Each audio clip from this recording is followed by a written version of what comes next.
Comment grandir dans l'intimité pour atteindre Pichon?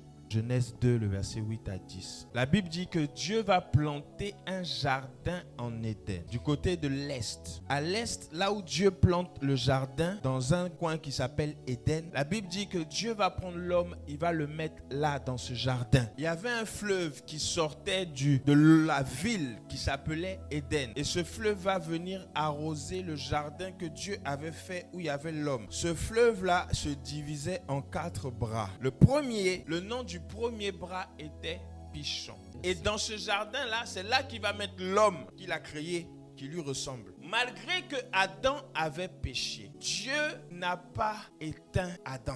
Adam est mort. Genèse 5, verset 5. Genèse 5, verset 5. Tous les jours d'Adam vécurent furent de 930 ans. Adam a vécu 930 ans, malgré qu'il est parti du jardin d'Éden avec une malédiction. Sa femme aussi a désobéi à Dieu. Le péché que Adam a fait, il a désobéi à Dieu. Mais ça ne les a pas empêchés d'être bénis. J'aimerais te dire que ce n'est pas parce que tu es dans le péché ou que tu vis dans le péché que Dieu ne va pas te bénir. Je n'encourage pas le péché et nous n'encourageons pas le péché. Mais je veux dire à quelqu'un, ce n'est pas parce que Adam avait péché qu'il était voué à l'enfer. Dieu l'a maudit, tu mangeras la sueur de ton front. Ta femme, là, quand elle va accoucher, elle aura mal parce que vous avez péché. Mais malgré ça, il est mort à 900 ans. Donc le péché ne fait pas de toi quelqu'un qui ne peut plus se repentir. David était un grand pécheur. Vous connaissez David? Yes. Il a tué son soldat pour prendre sa femme. Et quand il a pris la femme du soldat, il a eu des enfants avec la femme. Vous savez ce qui s'est passé? David va aller s'allonger 3 jours, 3 nuits sans manger, sans boire. Faire 3 jours de jeûne de repentance. À la fin, Dieu va dire, l'homme selon mon cœur. Pourtant, il a tué. Le fait de rester dans la culpabilité là, fait que tu ne peux pas atteindre le but que Dieu a fixé pour toi. La Bible dit 7 fois le juste tombe, 7 fois il se relève. Abraham était un pécheur. Vous savez ça? Yes. Abraham avait une femme. Sa femme s'appelle Sarah. La femme aussi va le pousser à pécher. Va avec la servante, vous allez avoir un enfant. Pourtant, Dieu avait fait une promesse à Sarah. Tu vas avoir un enfant. À la même époque, tu auras un enfant. Mais qu'est-ce qu'Abraham va faire?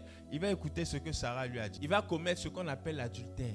Puisque la servante n'était pas sa femme à la base. Ça n'a pas enlevé la grâce que Abraham avait. Comment grandir dans l'intimité pour atteindre Dieu? La première chose déjà, pour rentrer, pour être dans l'intimité, méditer la parole de Dieu. La méditation de la parole de Dieu. La parole de Dieu, tu l'as chez toi à la maison. Mais le dimanche, lorsqu'on t'enseigne la parole de Dieu, prends la parole de Dieu, écoute, écris, réfléchis dessus. Tu as des questions, tu viens voir le pasteur. C'est comme ça on grandit. Proverbe 4, verset 20. La Bible dit, mon fils, sois attentif à mes paroles. Écoute mes paroles. Prête l'oreille à mes discours. Prête l'oreille à mes discours. Ne s'éloigne pas de tes yeux. Qui ne s'éloigne pas de tes yeux. Garde-le au fond de ton cœur. Garde les paroles de Dieu dans ton cœur. Yes. Méditer la parole, c'est ça.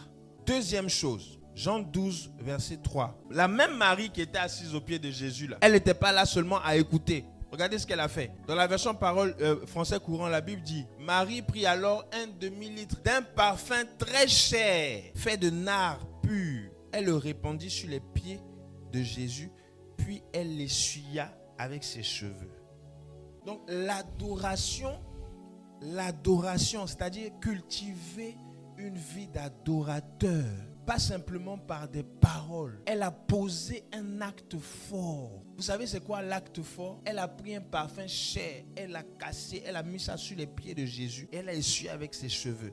Le parfum coûte très cher. Poser des actes forts pour Dieu, c'est la deuxième chose. Si tu veux savoir comment grandir dans l'intimité, médite la parole de Dieu. Aie une vie d'adoration en posant des actes forts pour Dieu. Troisième, Jean 11, verset 31 à 32, je vais lire. Marie arriva là où se trouvait Jésus.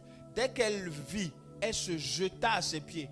Et elle dit, Seigneur, si tu avais été ici, mon frère ne serait pas mort. Répande l'expression de ton cœur à Dieu. Tu veux atteindre Pichon? Apprends à méditer. Tu veux atteindre Pichon? Apprends à méditer la parole de Dieu. Tu veux atteindre Pichon? Apprends à adorer Dieu, non seulement par des mots, pas seulement par des mots, mais surtout par des actions fortes que tu poses pour Dieu. Apprends à adorer Dieu. Tu veux atteindre Pichon? Apprends à parler à Dieu avec ton cœur. Psaume 37, verset 4. Fais de l'Éternel tes délices. Il te donnera ce que ton cœur désire.